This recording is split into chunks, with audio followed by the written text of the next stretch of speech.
President Bola Tinubu joined all the Muslim faithful to observe the Eid al-Fitr prayers at the Dodan Barracks in Ikoyi, Lagos. Earlier, while leading a prayer session, Grand Chief Imam of Lagos, Sheikh Suleiman Abanola, said fasting has great blessings. After several months of disagreement between Governor Godwin Obaseki of Edo State and his deputy, Philip Shaibu, 39-year-old Omobayo Marvelous Godwins has now been sworn in as deputy governor.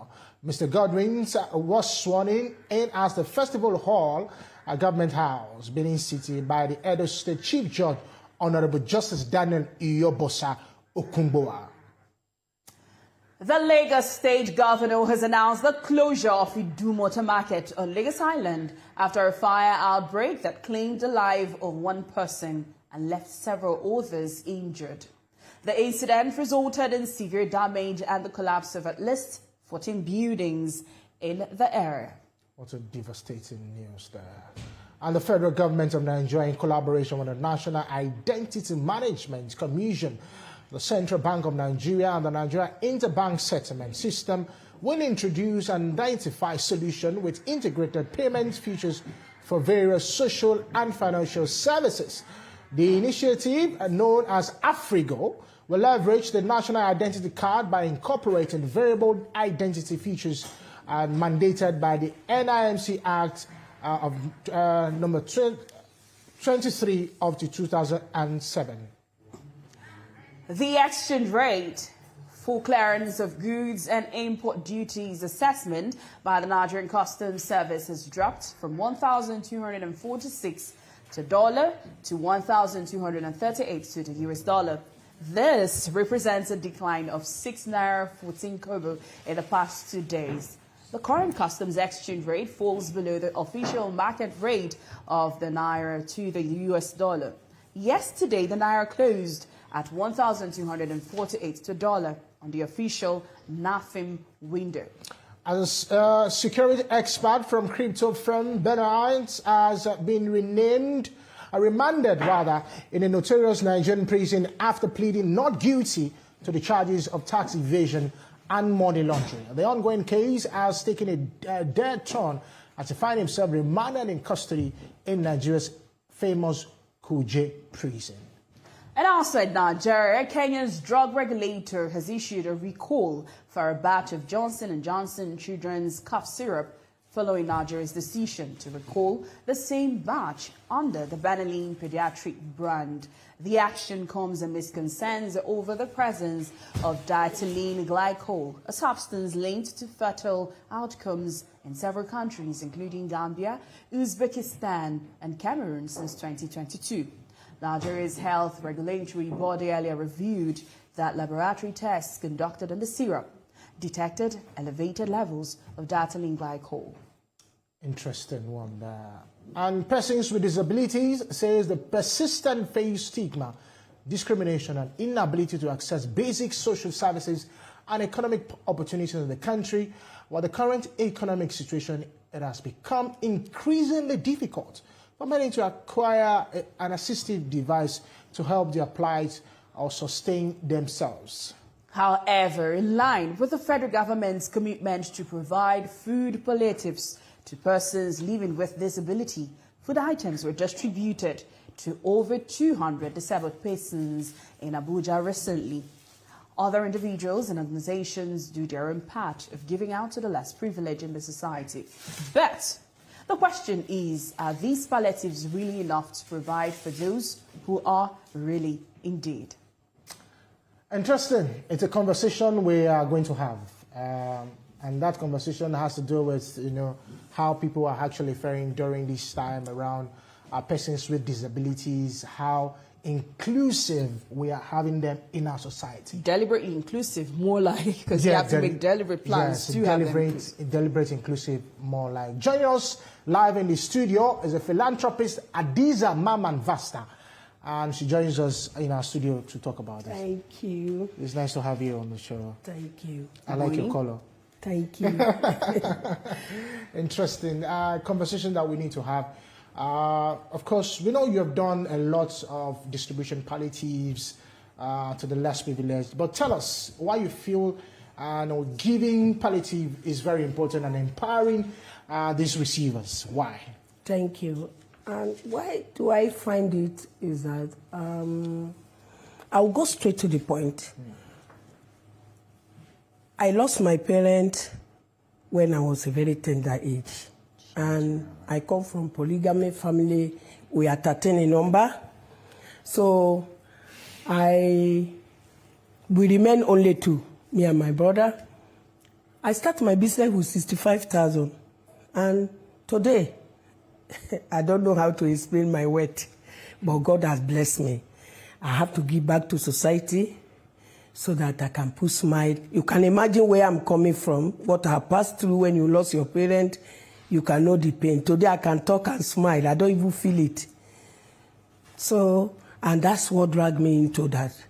And also, I have to give back to society to pull out these children out of. Some of them, when I during campaign, I give a lot of empowerment, and I receive a lot of good news. Say, you give us some things. We have more. We can earn 20,000. I said, are you serious? So I don't have a choice. Right now, I have acquired 50 hectares of land to build the largest factory in the whole Nigeria here, where other people can be able to come and learn skill work so that they can be useful to society. All right. I know you want to ask a question, but when you were talking, there was a whole lot of things were going through my mind. And which is, of course, when you talked about the fact that when you laid the background of where you came from and what you intend to do, what you've been doing rather, and what you intend to do. Some persons will be in the same situation that you are. Yeah. And they don't tend to see it from your own perspective. But how do you think that people can start, the ones who have, can start giving up? Because it's when you have and you need to give. How do you think people need to start giving, so we can have a better society? Yeah, how do you have better society? I can only talk to them outside there. People, they are watching me outside there. There is a lot of good people outside there that they can still help if you're willing to help. If you want to help the society, why am I out now? Is to me to help the less privileged. I can do to renew hope agenda. And I find it that what God has blessed me with, I should come out. You don't have to depend on government. This is not the time for government. You have to stand to help. If you go outside there, you see what the children they are passing through. You see what those widows they are passing through. What I do to them, I give them their children's scholarship. As I be going around for the whole Federation of Nigeria for 36, I've gone to like 22 states. Wow. During the Army Remembrance Day, I give widows to 60 sewing machine to empower them so that I can have something doing. I've been doing a lot, but right now I've acquired a land where I can take 10,000 people, more than 10,000 people on the street. They can have something doing so that they can be able to learn skill work. When they learn this work, they can be useful to society. I want to build the largest factory in Nigeria here. All right, so, but, so we probably would have to work with the statistics that we have. And the Nigerian Economic Summit puts the percentage of unemployment at 37%. So now you're talking about the fact that most of the things you do, so it's not just to hand out food to people who are hungry, but you also empower them. Do you see this as something that can contribute to probably dropping the level of unemployment maybe in a couple of months? Okay, I want to ask you something. If you can give out take 10,000 people on the street, a lot of people, if you go outside there, you cannot withstand what I see every day. Giving food is just food. To me, I don't value food as anything. My foundation stands for empowerment. For me to get 50 hectares, you know that I'm not joking. I can take more than 10,000 people. I've contacted my expatriates. They are coming to teach them skin work. They will learn how to do shoe, modern farming. That is what is all the about your foundation? For my foundation and empowerment, to make sure I take some of those people. When you go around, if I can empower 10,000 people, take them out of poverty, I think Nigeria will be better. If you have me like this, like 10, what are we talking about in Nigeria? Yes, but I was also going to ask, so do you follow up to know that I gave this person, a sewing machine, and now I know that they have established themselves, so to say? I have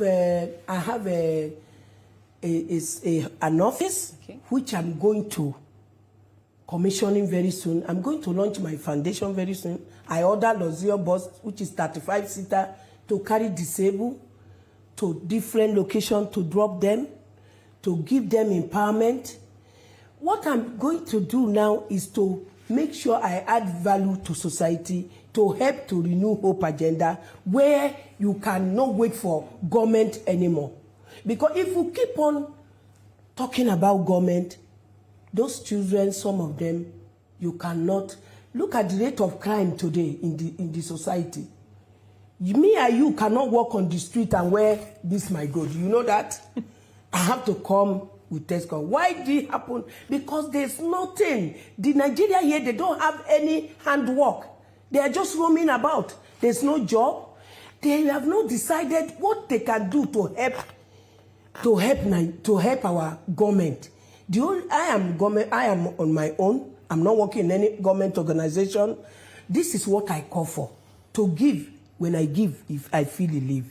Okay, so, I understand the part that, you feel that individuals should live up to the fact that they should be able to give back to the society. But one of the things that government have been doing, and many people have not really, highlighted it? Yes, is the fact that government keeps giving palliatives. Don't you think that government should rather focus on empowering than giving palliatives? That is where I'm coming from. Now, thank you. What I think about government should do now, right now, there is a serious problem outside there. The other time I go out, I see an old woman, I give him empowerment, grinding machine. I say, look, he say, my son run away and leave me. He doesn't have work. What you are doing for me, I give them grinding machine, I give them some little cash, I give them moral support, that if you have a child that want to go to school, I will pay the school fees. What government should focus right now? What government should focus right now is empowerment. Give them, let them learn handwork. It will take a lot of people. Like now, you finish your secondary school, you are waiting for admission. You don't have to be at home, be idle. No. If you finish your secondary school, you want to go back to university, and there's no admission, you can go and learn handwork. When you are waiting, you may decide to learn that handwork and still go back to school, and you have a lot in your hand. At the end of the day, even if you don't have government job doing, you still have your handwork. You can feed your family, take care of your other people under you. That is what I am begging Nigerians, the government, and other people to come out, that are watching me outside there, to come out and help.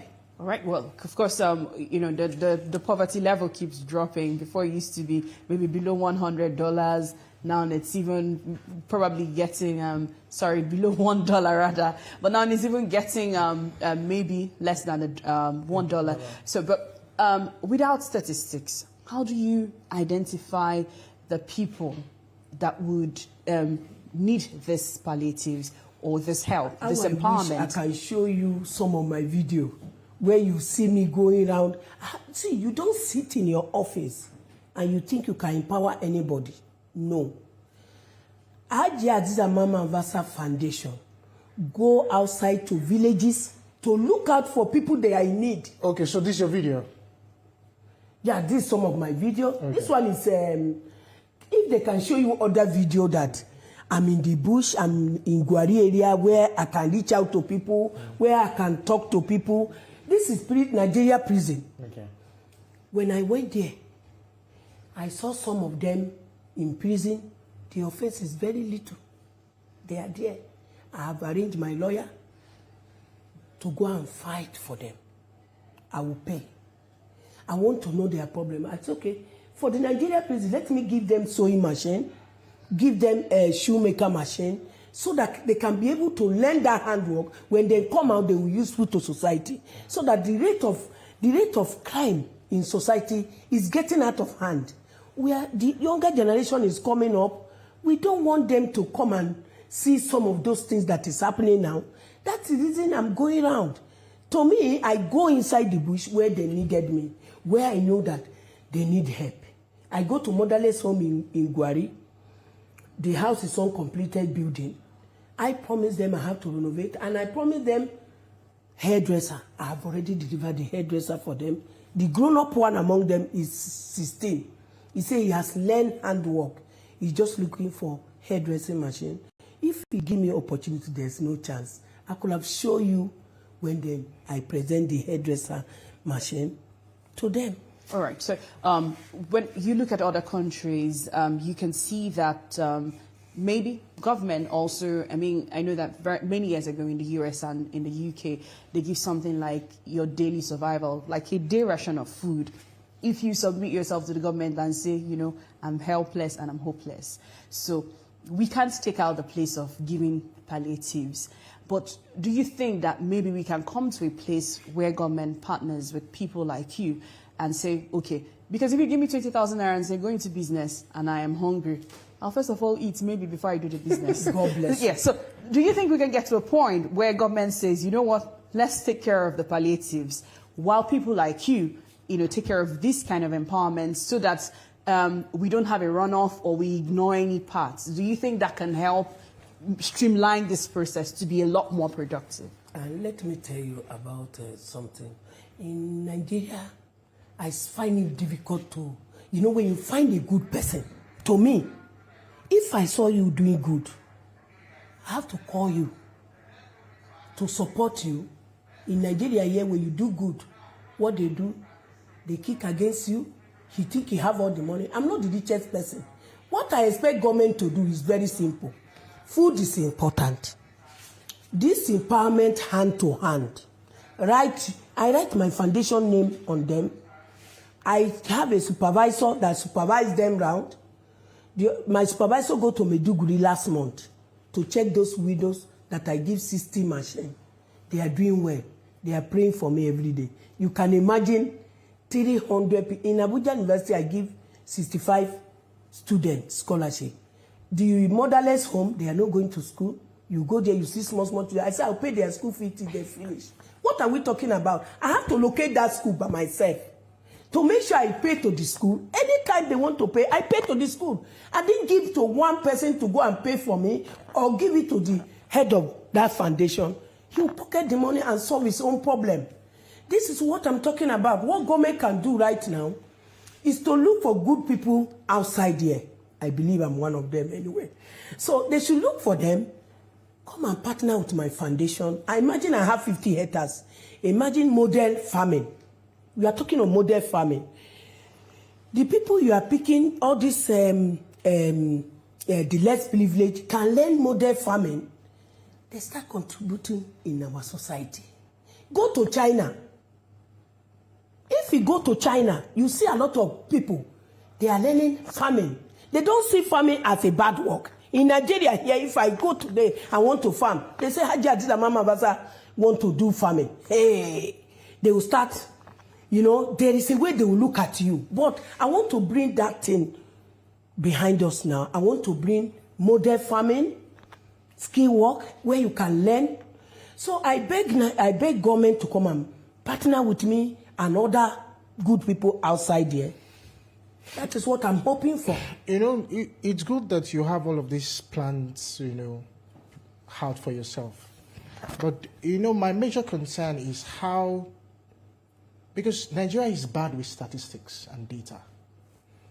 We actually do not, have a collection of, okay, these are the people who are in dire need of empowerment of palliatives. How do you get to know these people? How do you streamline? What do you work with? Because it's very important for us to know, how you're able to know this in 20, maybe in this village. I have done my survey and I saw that 20 people. How do you get to know all of them? Okay. And you said you went into the bush, That got me a bit. I'm just saying that got me a bit. You're wondering if we're going to show that video. So I wanted to know, when you went into the bush, what was it like? The people that you met, how were you able to identify that? Okay, this is what this person, or this is what. Okay. I just want to know. Okay, first of all, what I used to do, I'll meet the chief of community. Okay. The emir. They have a traditional ruler in every local government. Yes. Everywhere in Gwari area council, they have some women that they are there. They are market women. They are doing small business. I have to go around in the market and start watching them. I want to buy something. What do you do, madam? They say, this is my business. How much are you using to start this business? Say, my daughter, I use 50,000 naira to start business. I'm doing well. My son is going to school. I said, okay, that is fine. I will go to the next person, start asking them questions. Sometimes I meet the traditional ruler to talk to them. I need people that is orphan. They don't have mother. They don't have anybody to stand for them. That is why I'm here. They say, okay, some of them, they are here. They are not going to school. I say, okay, I will look for school in that environment. Because this is the only way you can achieve this. If you are sitting down, you cannot achieve this. Okay. You have to go to ask questions. Market is easier place to you to get what you want. Because those women, they are there. They are there. You go around, they are there. So what I will do is, okay, there is a school around here. Because I cannot take all of them now from Suleja to come inside town. No. There is a government school. There is a private school. I can select 50 of them. I say, how much is the cost, please? They will tell me. I say, okay, I'll pay. Just like these children now. The woman is complaining bitterly. They don't have a helper. Nobody. I said, don't worry, I'll pay. How many children that they? I think they are 28 in number. I said, I'll pay their school fees. They grow up. If I die, my children will continue where I stop. Thank you very much. Thank you. It's indeed a beautiful place to round it up. Thank you. Thank you. I'm a bit emotional. I look forward to see you time to time. All right. Thank you very much. Looking forward to see you also. Thank you very much for coming. So I have a book to present for you. Okay.